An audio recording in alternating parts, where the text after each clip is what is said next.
Humans are really bad at death, which is ironic because nobody gets out of this alive. And when we experience sudden loss, or just loss in general, the relationships in our world can change drastically. People may ghost us, disappear, which is a double loss because we've already lost somebody that we care about deeply. People may shift the way they communicate with us. They may be experiencing their own grief journey and have their large emotions and feel overwhelmed themselves. People just might not be able to engage with us in the ways that they used to. And for some of us who are recovering people pleasers, like myself, we might find that we actually need to reach out for help and that we don't have the skills that we need in order to do that. And when we're relying on other people, the dynamics of relationships can change drastically. If we're used to being the strong ones, of carrying the weight of responsibility, and suddenly we can barely get out of bed, that's definitely going to change the relationship. So if you're experiencing any of these types of relationship changes, just know they're normal. Humans are bad at death. There's a billion-dollar industry that is focused literally on staying young and vibrant, which again is so weird because nobody gets out of this alive. So what are some core tips on how we can help ourselves and also create space if people are being weird as we're navigating the grief journey? Because people will be weird, trust me, and people will disappear. At least if your journey is anything like mine, some of my nearest and dearest people just went poof. Here one day, completely gone the next. It's a normal thing.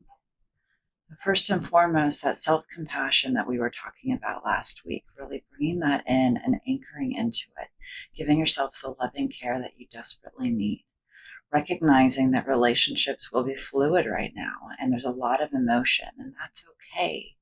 And as necessary, bringing in the healing exercises that we're learning here, applying that havening touch with the CPR for the amygdala, creating spaciousness for yourself so that your own amygdala isn't going to be having a hissy fit or a temper tantrum in a moment when somebody else is struggling.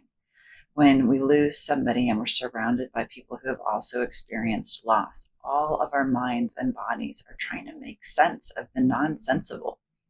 Our system doesn't have a system put in place for understanding why somebody was here and now they no longer are. So clear communication about what is happening for us is also critical. And if you need to, implement that push pause button. Teach that to the people in your world. If you're not familiar with that, I'll link to the video below that talks about how to use that successfully. You can also do havening with groups, and I'll link that video down below too, helping everybody come together in a connected, grounded way in a moment of emotional activation, because loss is emotionally activating. It's engaging, and it takes time to move through the journey, and everybody's journey is unique. So leaning into self-compassion and towards giving self-compassion to others is so helpful. And if you need help, it is okay to put your hand up and say, I need some help right now. Just remember that if somebody else is also on a grieving journey, they may not be able to help you the way you like. That doesn't mean it's not your job to go help them, though. That means it's your job to help you. And ultimately to remember to give yourself grace and loving care. Loss is hard, and there is an incredible opportunity in leaning into the feelings of loss and shifting from the bitterness and the pain and finding the empowerment and the way forward.